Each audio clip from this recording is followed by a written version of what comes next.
श्री सीताराम शिखावस्थी के चैनल में आप सभी का स्वागत है। मैं हूं शिखावस्थी। आज का मेरा वीडियो भादव मास की पूर्णिमा तिथि से संबंधित है। आज इस वीडियो में हम जानेंगे कि भादव की पूर्णिमा, जिसे श्राद्ध की पूर्णिमा के नाम से भी जाना जाता है, क्योंकि इसी पूर्णिमा तिथि से ही पितृपक्ष प्रारंभ होता है। और वर्ष 2025 की भादव पूर्णिमा और भी ज्यादा खास है, क्योंकि इस पूर्णिमा पर बहुत ही दुर्लभ चंद्र ग्रहण का शुभ संयोग भी बन रहा है। तो आज इस वीडियो में हम जानेंगे कि पूर्णिमा तिथि कब प्रारंभ होगी, कब पूर्ण होगी।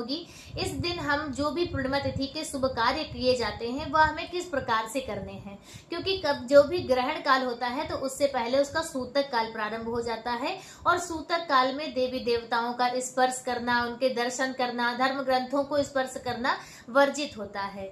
तो चलिए वीडियो की शुरुआत करते हैं। उससे पहले आप सभी से रिक्वेस्ट है कि वीडियो को पूरा देखिएगा। अच्छा लगे तो लाइक कमेंट शेयर कीजिए। चैनल पर यदि आप पहली बार आए हैं तो चैनल को सब्सक्राइब कीजिए। देखिए, पूर्णिमा तिथि अपने हिंदू सनातन धर्म में बेहद खास होती है, क्योंकि यह वह तिथि होती है जिस दिन अपने हिंदू कैलेंडर के अनुसार महीना हमारा पूर्ण होता है। तो इस दिन हम जो भी कार्य करते हैं तो उसका हमें पूर्ण फल प्राप्त होता है। पूर्णिमा तिथि पर स्नान का विशेष महत्व होता है, दान का बहुत ही ज्यादा विशेष महत्व होता है। देखिए, शास्त्रों में दान के विषय में कहा गया है कि अल्पमति छितो क्षिप्तम वट बीजम प्रवर्धते जल योगात यथा दानात पुण्य वृक्षोपि वर्धते। यानी कि कहते हैं कि जिस प्रकार से एक वट वृक्ष का बीज आप बोते हैं, फिर आप उसमें जल, जितना आप जल देते जाते हैं उतना वह वट वृक्ष आपका विशाल होता जाता है। तो उसी प्रकार से वट वृक्ष के जो बीज है उसी हिसाब से हमारा दान भी होता है, कि जो भी हमारे पुण्य कर्म होते हैं उनमें हम दान रूपी जल जितना ज्यादा देते जाते हैं तो उतना हमारे जो पुण्य कर्म का जो रूपी जो हमारा वट वृक्ष है वह उसी तरह से विशाल होता जाता है।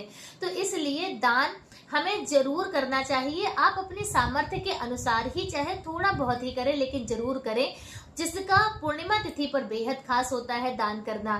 तो इसलिए आपको पूर्णिमा तिथि पर क्या क्या करना चाहिए, चलिए पहले हम वह जान लेते हैं। तो देखिए, वर्ष 2025 में जो चंद्र ग्रहण का समय है वो रात्रि में 10:58 का है, और चंद्र ग्रहण के 9 घंटे पहले ही जो सूतक काल है वो प्रारंभ हो जाता है। यानी कि आपको कम से कम 12 बजे तक पूर्णिमा तिथि पर जो भी आप कार्य करते हैं सभी आपको संपन्न कर लेने हैं। तो किस प्रकार से करना है? आप सूर्योदय से पूर्व ब्रह्म मुहूर्त में स्नान करें। स्नान वाले जल में गंगा जल इत्यादि डालकर करें, क्योंकि पूर्णिमा तिथि पर पवित्र नदियों में स्नान करना बेहद खास माना जाता है। तो यदि आप पवित्र नदी में स्नान नहीं कर सकते हैं तो पवित्र नदियों का जल डालकर आप स्नान करें। लक्ष्मी नारायण भगवान की विधिवत पूजा अर्चना आराधना करें। सूर्य भगवान को जल अर्पित करें, और पूर्णिमा तिथि पर भगवान भोलेनाथ की भी पूजा अर्चना आराधना करनी चाहिए। तो आप भगवान भोलेनाथ की पूजा अर्चना करें। और यदि आप सत्यनारायण भगवान की कथा कहते हैं, सुनते हैं, तो आपको 12 बजे से पहले ही सत्यनारायण भगवान की कथा भी आपको सुन लेनी है। शाम के समय का इंतजार नहीं करना है।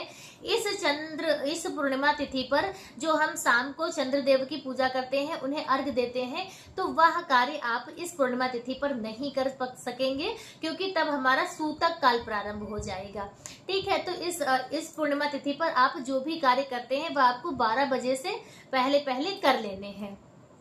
तो और देखिए, इस पूर्णिमा तिथि पर या कोई भी पूर्णिमा तिथि हो तो उसमें दान का जैसे विशेष महत्व होता है, तो आपको क्या क्या वस्तुएं आप दान कर सकते हैं। तो देखिए, सबसे पहला और सबसे महान दान होता है अन्न का दान। अन्न का दान एक ऐसा दान है जिसमें देश काल की मर्यादा नहीं रहती है। यानी आप अन्न का दान किसी को भी कर सकते हैं, किसी भी गरीब ब्राह्मण को। जरूरी नहीं, देखिए वैसे दान जो होता है वो अपने से श्रेष्ठ को करना चाहिए, लेकिन अन्न का दान एक ऐसा दान है जो आप किसी को भी कर सकते हैं। आप चाहे जिसे करें, आपको अन्न दान करने का पूर्ण फल प्राप्त होता है। तो इसलिए आप किसी गरीब ब्राह्मण को कर सकते हैं, आप किसी गरीब भिखारी को, जो भी हो, जो असहाय गरीब ब्राह्मण होते हैं उन्हें आप कर सकते हैं। तो पूर्णिमा तिथि पर अन्न का दान आप जरूर करें। आप यदि भोजन बनाकर आप करते हैं तो बहुत अच्छी बात है, नहीं तो आप सीधा निकाल दें। और इसके साथ ही आप वस्त्र का दान कर सकते हैं। पूर्णिमा तिथि पर चंद्र देव से संबंधित दान करना भी बहुत खास माना जाता है, इससे माता लक्ष्मी का आशीर्वाद प्राप्त होता है। तो पूर्णिमा तिथि पर आप चीनी, चावल, दूध, दही, घी और नमक का दान कर सकते हैं। इन वस्तुओं का दान करने से लक्ष्मी की प्राप्ति होती है। और पूर्णिमा तिथि पर जब आप वह करते हैं तो उससे आपका चंद्र भी बहुत मजबूत होता है।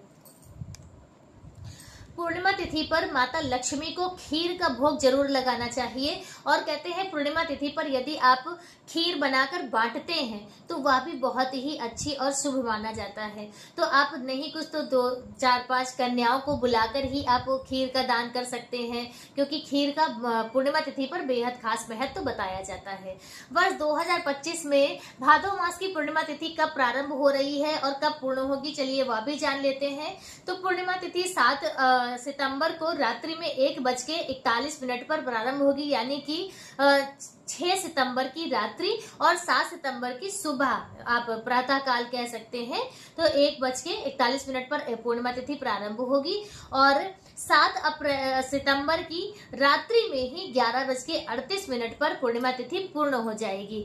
तो उदय तिथि का मान रखते हुए भादो मास की पूर्णिमा तिथि 7 अप्रैल 2025 दिन रविवार को मनाई जाएगी। इसी दिन आपको स्नान दान की पूर्णिमा, श्राद्ध की पूर्णिमा, जो लोग भी श्राद्ध करते हैं जिनका पूर्णिमा तिथि पर होता है तो वह 7 सितंबर को ही करेंगे। और याद रखिएगा, सूतक काल प्रारंभ होने से पहले ही आपको जो भी देव कार्य हो या पितृ कार्य हो, जो भी कार्य है आपको सूतक काल प्रारंभ होने से पहले ही कर लेने हैं। तो पूर्णिमा तिथि से संबंधित आज का वीडियो मेरा बस इतना ही। वीडियो कैसा लगा कमेंट करके जरूर बताएं। मिलते हैं दूसरे वीडियो में किसी दूसरी जानकारी के साथ। तब तक के लिए श्री सीताराम।